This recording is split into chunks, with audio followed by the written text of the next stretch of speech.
Welcome back, everybody, to the NBA 2K22 MyNBA expansion series with the Scouts, and we are the champions of the NBA.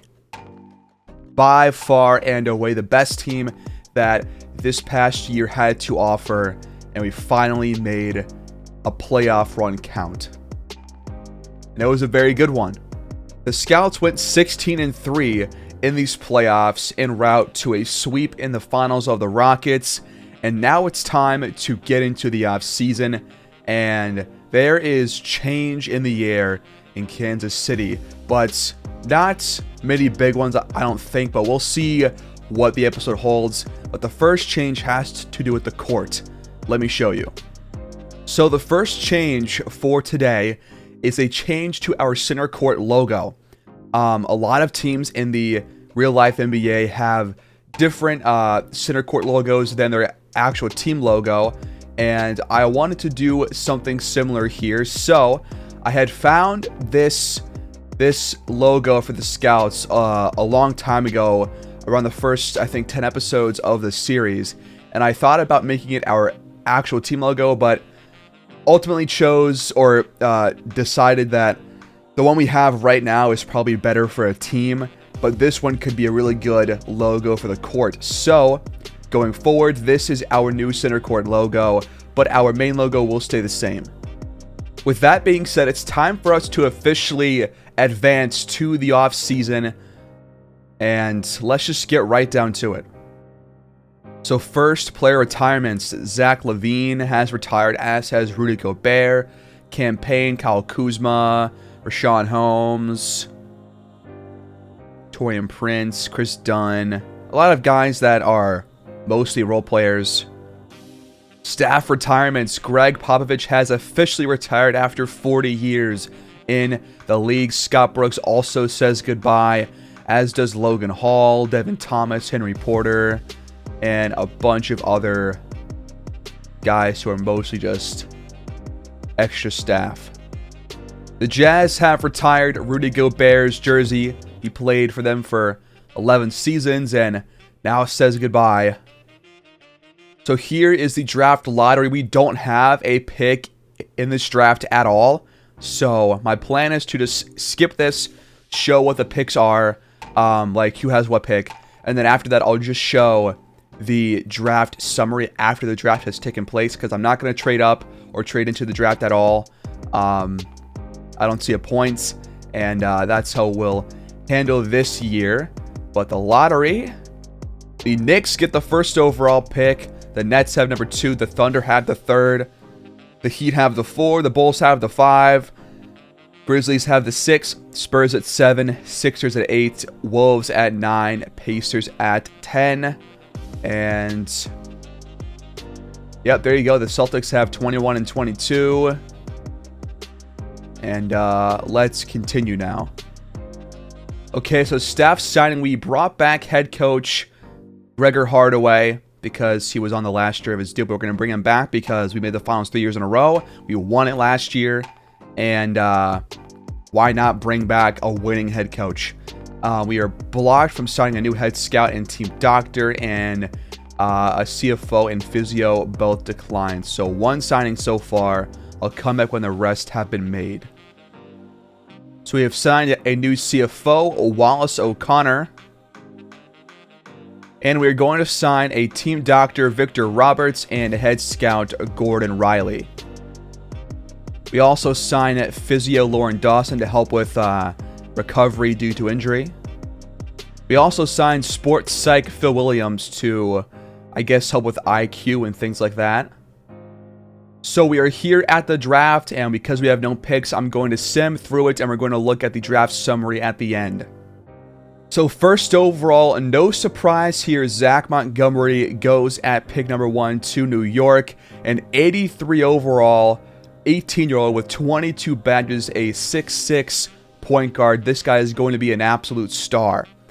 Pick 2, the Nets took Richard McDaniel, 77 overall. The Thunder took Dustin Cassell at number 3. That's kind of a reach right there. Not the best pick. The Heat at 4 take Randolph Foster, 75 overall. The Bulls at 5 take Oliver Washington, 77 overall. The Grizzlies with pick 6 take Randy Bowen. The Spurs take Bryant Jeffries. The Sixers take Oliver Erickson. The Timberwolves take Jacob Bradley. The Pacers take Jalen Wood. The Cavs take Richard Howard. The Sonics take Ion Kalmushi. The Suns take Darren Reed. The Grizzlies take Gabe Woods. The Hornets take Gus Monroe, who has 2 more Eurostash years. The Pelicans take Ricky McLeod. The Raptors take Andre Newton. The Spurs, with their second first-round pick, take Patrick Peterson. The Wizards take George Brown. The Clippers take Ruben Cage. The Celtics go for Hasselhoff. The Celtics again take Louis Kennedy. The Magic take Predrag Rodic. Nuggets take Stan Park. The Trailblazers take Craig Porter. The Jazz took Ronnie Becker. Alenichev goes to the Warriors. Douglas goes to the Kings. The Lakers took Damon Jefferson. The Rockets take Devin Cousins, who's a point guard. The Spurs, their third first-round pick, take Lloyd Swift. And the last pick of the first round goes for the Heat. They take Jamal Madsen. Round 2, are there any guys who might actually be pretty decent? There's Melvin Warwick to the Sonics. There's Rudy Haynes to the Sixers. There's Charlie Cannon, who went to Dallas. There's Judd Long, who went to the Heat. And I think this class is probably the weakest overall that we've seen in a little while, but they have some really good top players like Montgomery, McDaniel, Washington, and Bowen. So, top heavy draft, I think, but Montgomery is going to be a star. So, team player options, and Darius Spellman has actually chosen to decline his player option. I thought that he was going to take it. He's a very loyal player and wanted to re-sign, but instead he declines his player option, probably to get more money from a new contract. Wow. We're going to take team options for Kirk Banks, Cartwright, and Mullen, and I think that I will actually accept it for Jackson Person, just because I think that he could be decent depth for us if need be. So we'll keep him on this team, and let's keep going. So qualifying offers, this is where things get a bit tricky. I think for me, I'm not that worried about letting McKnight go, because I think that Tyler Mullen ultimately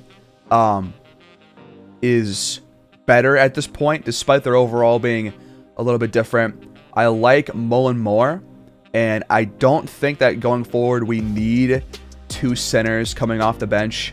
So for now, we will not offer it to McKnight. For Westbrook, my plan for him, here's what I think. I think that we are perfectly fine without him. I think that we really did not lose much, if anything, when he got hurt, because ultimately we lost 3 total playoff games, and there was not any noticeable change from the team with and without him. So that being said, I will offer him the qualifying offer, but if a team decides to give him a really big contract, then I'm going to let him go. But if nobody offers him more than the qualifying offer, then he will stay for 1 more year. But as of right now, I just don't think that we can afford to keep him if he's offered a contract from anybody else. So, yeah, let's keep going. So, moratorium. Here is what our team looks like right now before we jump into that. We got Weaver, Jordan, Valentine, Banks, Cartwright, Anunoby, Mullen, Graves, and Person. I have no idea what the next couple of minutes will hold for us in terms of signings or whatnot, but we do not really have that much money to go around.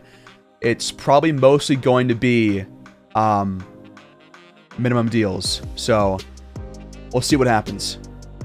So big names are available, but Brad Ryder is not going to be going anywhere. He's going to stay with the Kings because he is restricted. But Chris Gilmore is an unrestricted free agent. He's got 18 offers right now. I have no interest in that. Jokic is available. Jaren Jackson Jr. is back on the market at 26 years old. So is Arthur Ellis. There's also Darius Bowman. So 3 power forwards that we have had on our team are all available. Bowman actually wants less money than he would have received, or he wants like $2 million more than he would have received if he would have taken his player option. We do have his bird rights, so if we choose to bring him back, which I probably ultimately will, then we can still sign him despite being above the cap. So that being said, he has no offers right now, and I want to get rid of our cap holds because I just want to not have that hanging over our head so we can make some moves here. But that would free up some cap room for us to be able to make some kind of move. Jared Allen also available. Jackson Chandler, our point guard, is there. John Collins, Mark Pope, De'Aaron Fox, and more. So I don't see myself making moves right now until we get rid of our cap hold. But I will keep close tabs on Bowman just in case somebody offers him a contract early on. So we're going to renounce the rights to Westbrook, McKnight, Bowman, Vildoza, and Ellaby. I believe that our qualifying offers will still stand for Westbrook. And I don't know why we have this here for Bowman, but either way, we'll do this and let's continue.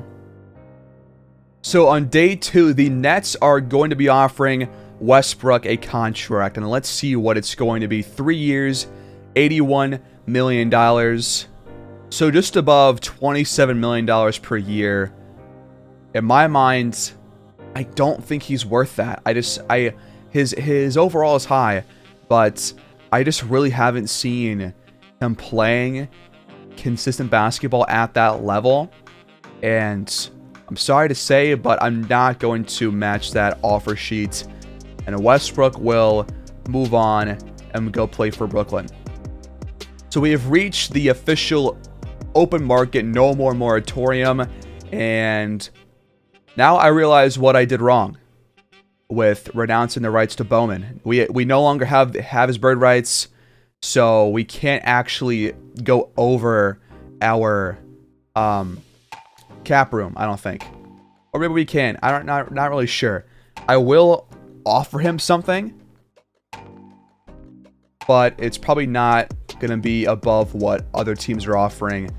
I also don't really want a long deal. I would rather have like a 3-year deal and make it, I guess, not front heavy because he doesn't want the front heavy contract. But we'll do this 3 years, about $30 million per year, going up by $2 million or so each season. We'll offer this and we'll view the offers form right now. We currently have by far the highest one. He's being offered $11.6 million or less from a bunch of teams. So I might actually decrease my offer, and I have to wait until the next one. But yeah, he's not being offered a lot of money right now. So I'm going to lower my offer substantially, but hopefully not enough to where he just outright declines it. I'm not really sure why he would when he has those other offers still there. But he does decline it, so we're going to have to go back to our original offer most likely. Despite him not wanting to take the other deals. I will lower it by a little bit though, to give us some wiggle room. Now, will this work? He has accepted, and Bowman is back on the team. We got Bowman back, despite probably overpaying what the market value was for him. We give him less than what he expected to get, which is fine, and it's actually less than the player option. So, probably better in the long run for us. So on day 7, I'm going to make an offer here for Brandon Boston Jr. also called BJ Boston. So we're going to bring him in as our pseudo replacement for Westbrook to come off the bench. He can play defense, and he's a really good scorer. So hopefully that will help with us. So we also bring in veterans Grant Williams and Tyus Jones to give us options off of the bench should a guy get hurt. And our last signing will be Bobby Portis to be a really good depth option at center, just in case. All that being said, here are the signings from the rest of free agency. And Chris Gilmore is leaving the Magic for the 76ers, who I believe still have Kyrie, but Jokic goes to the Hawks. So the Sixers lose Jokic, they gain Chris Gilmore. That is a gnarly guard duo over there in Philadelphia. They might be really good next season, despite Kyrie being pretty old. But Jaren Jackson Jr. goes now to Orlando, so he has been around the block quite a couple of times. Arthur Ellis returns to the Nuggets after a couple years away from them. Bowman, of course, we signed him. John Collins goes to Phoenix. Jared Allen goes to Cleveland once again. Jackson Chandler to the Heat. De'Aaron Fox to Detroit, or he is going back to Detroit. Wendell Carter leaves the Rockets for the Hornets. And then, of course, Gabriel Westbrook goes to the Nets. So we'll have to watch a game against them next season. Dante Perry also goes to the Nets. So they had the second overall pick. They also had two pretty good signings. Rudy Wagner returns to Houston. Chad Williams returns to Washington. Tyron Hayward goes to New Orleans. The Hornets bring in Anthony Davis, who is very old, but he's still here. Theo Maledon goes back to Charlotte. The Raptors bring in Lawrence Hicks. The Lakers bring in Walt Payton.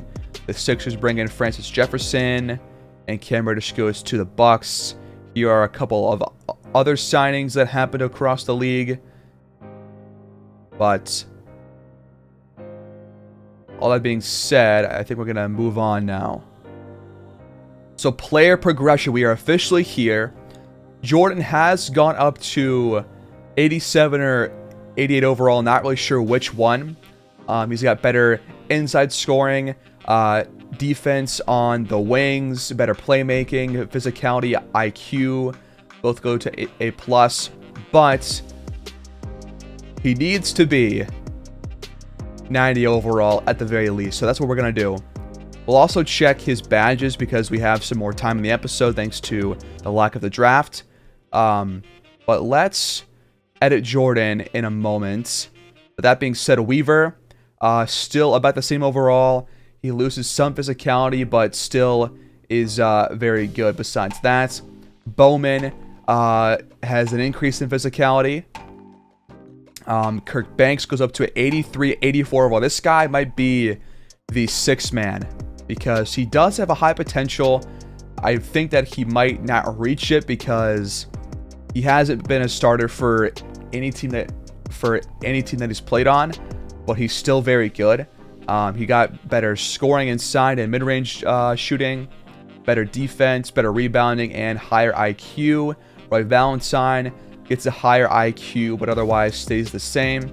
Cartwright is the same as he was last year. Mullen goes up by 1. Antonio Graves improved shooting, thank God, because he really needs that. He also needs to stop taking so many goddamn threes, but whatever. But he improves in pretty much all areas besides physicals. And an OB goes down by 1 due to a couple of attributes dropping and mid-range, 3 points, rebounding, and physicals. BJ Boston goes down a little bit, but not too much. Same for Portis. And Person goes down by 1. Tyus Jones goes down by 2. But these guys down here won't get much playing time. So, all in all, I'm happy with what we got in player progression. But we're going to change Ronnie Jordan right now.